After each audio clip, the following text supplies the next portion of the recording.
All right, so I'm seeing this video float around, and I'm assuming it's just appearing on my algorithm for some reason. And shout out to the person that sent this to my email. But there's a video of Saquon Barkley, as we know, he broke off for like 30, 40 yards or whatever. And it looked like AJ snapped on Devontae Smith. I just don't believe that's the case. I think what it was is that AJ was a little upset with himself that he lost leverage on the block, and the defender ended up catching Saquon Barkley. Something that could have been a touchdown.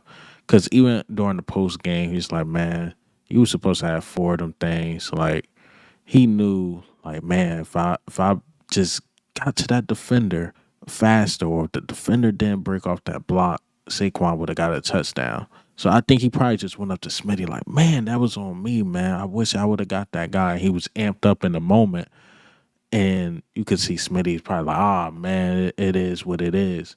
Based on the body language to me. Now, people see it negatively, saying like, oh, Devontae Smith looked down and AJ looked like he's snapping on him. I don't see it that way. I believe AJ was like, man, oh man, if I got that block in. Again, I think Devontae Smith was like, man, it's all good. It is what it is.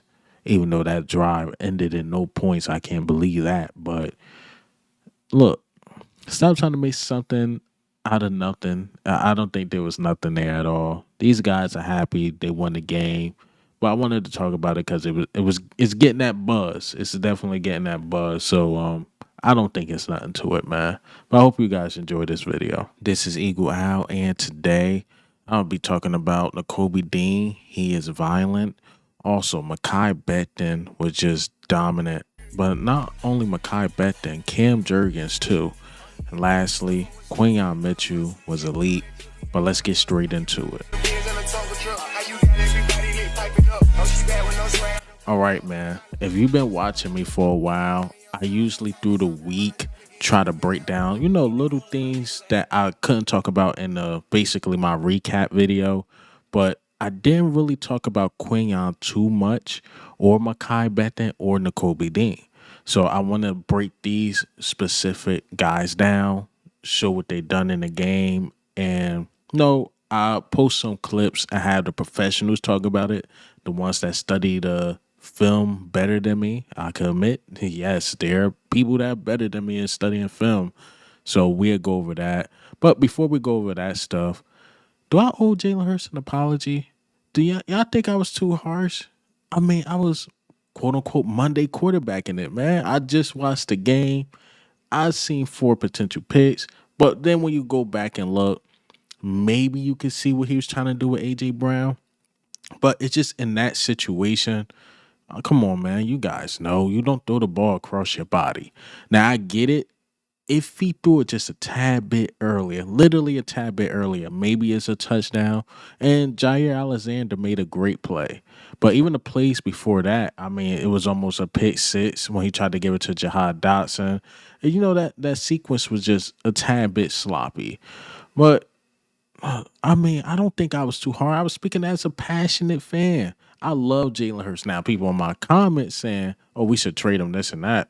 Y'all know me. Nah, I ain't with that type of talk. I'm just saying he had a bad game. He could be better, and he will be better. Just simple as that. I love Jalen Hurts, man. I don't hate Jalen Hurts. I just want to clear that up because now people are like, yeah, you agree we should. No, I don't agree we should trade him. I don't agree that he's overpaid. But I do agree that he has to play better. He just had to play better. And it's week one. It's week one, and we got the dub. But let's talk about topics. Let's talk about Nakobe Dean. Nakobe Dean, to me, he had a really good day. He had a really good day. It's overshadowed because that bomb was, oh my God, everywhere. But Nakobe Dean had a good day. Now, if the rumors are true that, they seen Nakobe Dean as a starter and not Devin White, and I seen this game, I can say I see why. Because if Nakobe Dean catches that pick six, we talking about that all day, all night. But it didn't happen. He struggled in coverage. The coverage numbers weren't that great, but they weren't that bad. Actually, let's go over the coverage numbers and let me know if it was overblown far as like his cover skills. So Nakobe Dean had 28 coverage snaps, one reception allowed. He was targeted 4 times. That one reception was for 29 yards. The passer rating allowed was 57.3, which ain't bad. But the catch rate over expected was really high with 59.1. And the EPA was 0.7. Now, you guys see I have it up here. Zach Bond numbers were great, but Zach Bond, allowed the higher passer rating, but Zach Bond was all over the place, man. So I think the coverage thing with Nakobe Dean is just a tad bit overblown. We know he's a better downhill. We know he know how to get them running backs. We know he know how to stop them screens, but it's just the backpedaling part.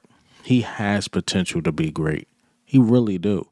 But let's listen to Emmanuel Alcho break down his game. Been looking for linebacker play like this for years. Nakobe Dean, he's in zone coverage, but watch him close. Again, they're in zone. Nobody's guarding man. Nobody down here is guarding man. They're all in zones. But look at his recognition. He sees his eyes on the running back. He sees these linemen start to take off. Now I want you to watch this. Closing speed.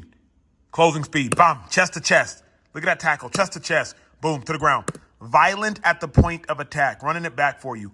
Watch Nakobe Dean close, watch his recognition, and watch his violence at the point of attack. Recognize. He's already seen it. He's already moving before the lineman's moving. Closing speed. Point of attack. Chest to chest. Strike out your hips. Really good linebacker play from him today. You see? Violent. That's the word he used to describe our linebacker. And I love to hear it. Now, I still want to see what Devin White can do because Devin White is pretty much the same guy.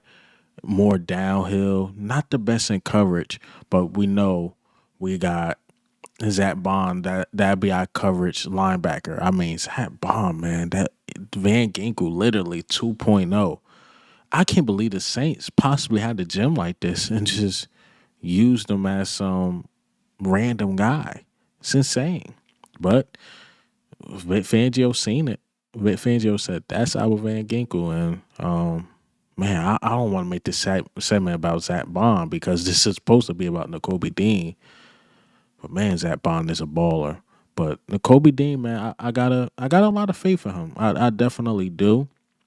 Again, I still want to see Devin White, but if Nakobe Dean keep this up and just get better through the weeks, because we're talking about rust on other players, but what if that was a rusty Nakobe Dean? You get what I'm saying? Like, what if that was a rusty Nakobe Dean and through the weeks he's getting better and better? You have more invested in Nakobe Dean. Why not keep him out there? Just keep him out there. We drafted him. He's our young guy. You'll still have a great backup in Devin White if he's the backup.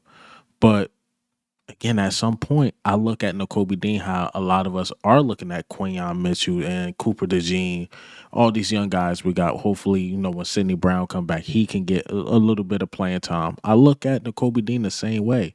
You got to let him get his reps because he's only going to get better and better and better. I'm happy for Nakobe Dean. Y'all know I was hard on Nakobe Dean, went in on Nakobe Dean, but I got to walk a lot of that back because he got better.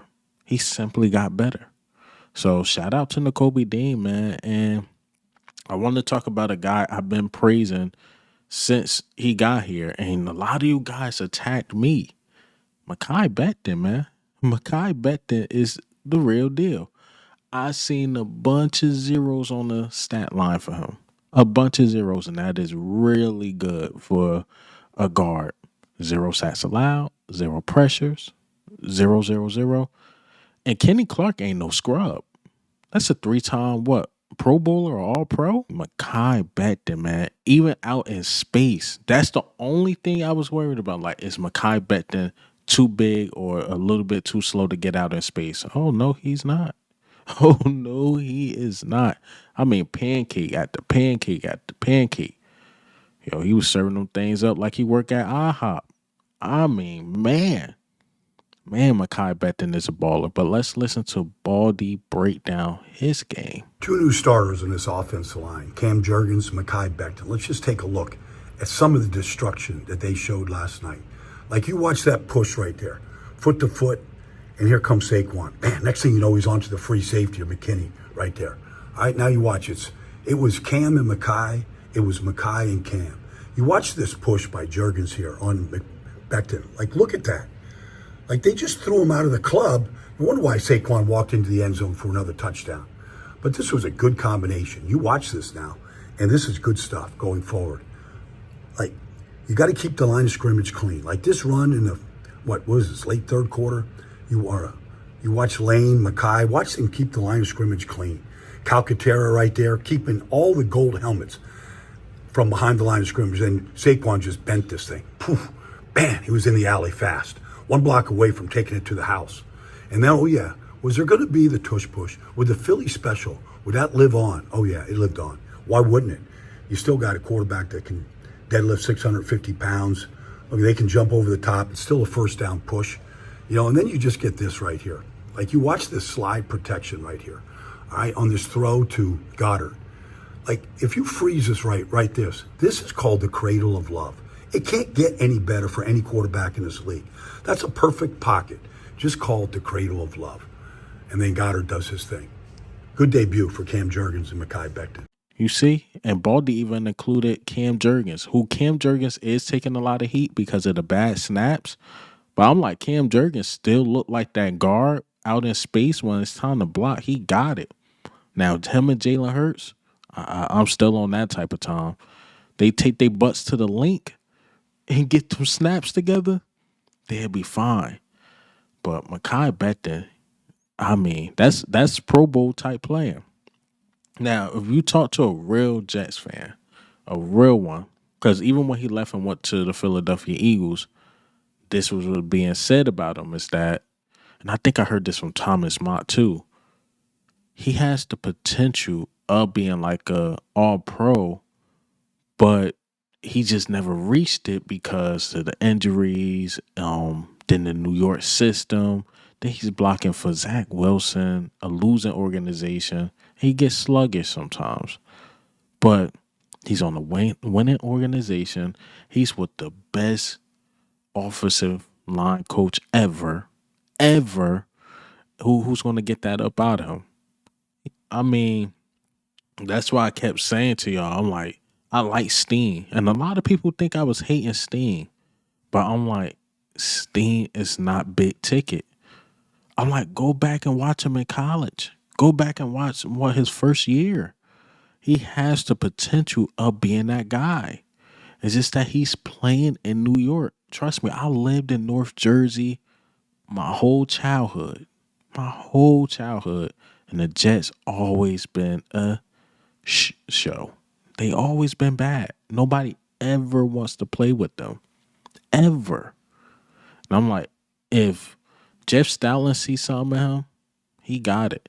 And I'm like, he's too good to be a backup. I said that. I told y'all this. I'm like, Mekhi Becton is too good to be a backup. And that guard spot, if Steen look any tad bit slower than what we think, or he need a little bit more development, Big Ticket gonna take that spot. Y'all like, no way. I'm like, yo, if he get a chance to get that guard spot, Big Ticket is not letting it go. And I told y'all this. And what happened? He did not let it go. So, Mekhi Becton, man, it look like you might, if you keep this up, at least a Pro Bowl. At least. I mean, he showed all pro. I ain't want to use the Brandon Brooks word, but it was damn near close. Very close. So, Kai Becton is young too, y'all. I mean, we could sign him to a good contract if he play up to par and have him there for years. I'm just saying. He was good. He was definitely good. But let's talk about the last guy, Quinyon Mitchell. I mean, Quinyon. Guy's a baller, man. He is a certified baller.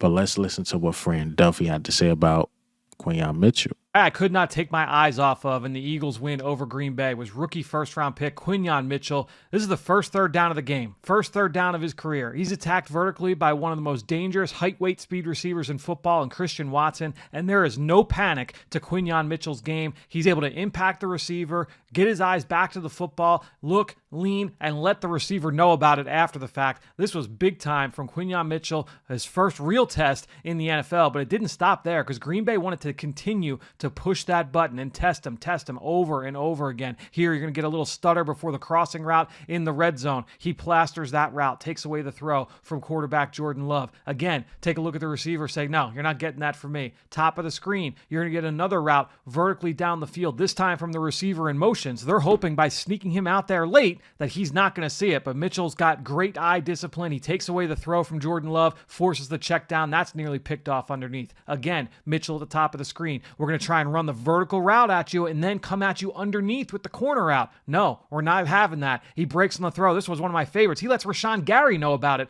on the sideline. The rookie came to play in this game against Green Bay, and it happened time and time again. Was it perfect? No. Of course, there were things to improve on, but whether it was gadget plays like this one, the failed flea flicker for Green Bay early in the second half, or if they were just trying to test his eye discipline with vertical routes and then trying to sneak things underneath, Quinyon Mitchell was not having it for the majority of this game. I loved the route recognition, the eye discipline. We saw him make these plays from off coverage time and time again during his time in Toledo. Quinyon Mitchell, an excellent debut for this Eagles defense. Eye discipline. I mean, he was tested and tested and tested, talked his junk. Yo, I didn't even realize after the All 22 came out when he was on the sideline, it looked like he was speaking to like the offensive coordinator or something like that. Like, nah, this ain't it, big dog. This ain't it. Y'all better find somebody else to test. And boy, did they find somebody else to test, and Avonte Maddox. So, Quinyon is a baller. He's the real deal.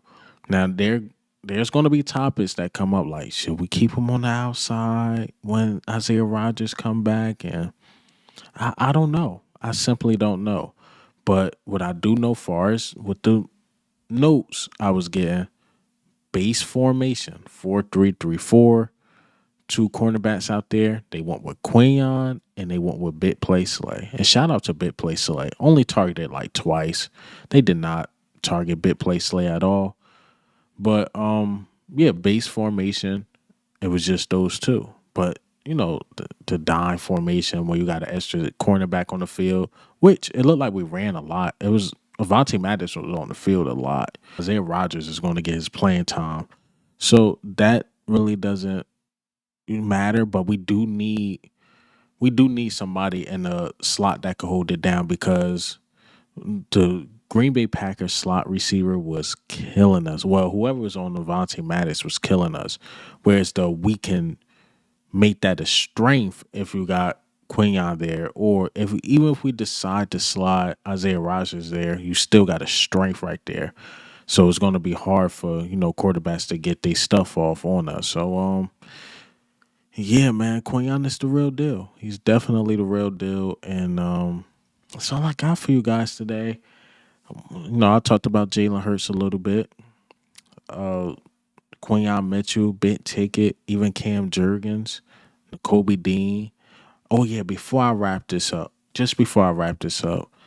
fans, we got to chill, man. Like, the Jalen Carter thing is ugly. Like, death threats, calling him the N-word, this and that. Even though I think some of it was bots and stuff like that.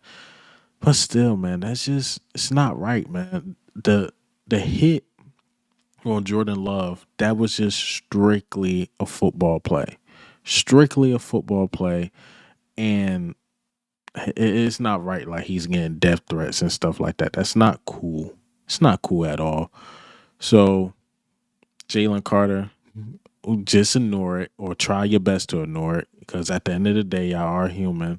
But Green Bay Packers fans, y'all got to chill. Y'all kept saying, what if that was Jalen Hurts or this and that?